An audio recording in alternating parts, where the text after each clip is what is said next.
আসসালামু আলাইকুম বন্ধুরা, দেখতে পাচ্ছেন এটি একটি ইন্ডাকশন কুকার। তো এই ইন্ডাকশন কুকারের প্রবলেম হচ্ছে মূলত এটি যখনই লাইনে দিচ্ছে তখন রাখেন সার্কিট এখানে ব্রেকার রাখেন। অর্থাৎ মেন সুইচটি একসাথে রাখেন তো বসেন ট্রিপ করছে।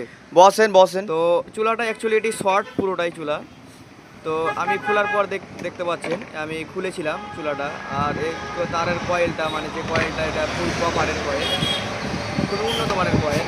আমি দেখতে পাচ্ছি এখান থেকে আমি আইজিবিটিটা অর্থাৎ মসপেটটা আমি এখান থেকে খুলে নিয়েছি, শর্ট হয়ে গেছিলো।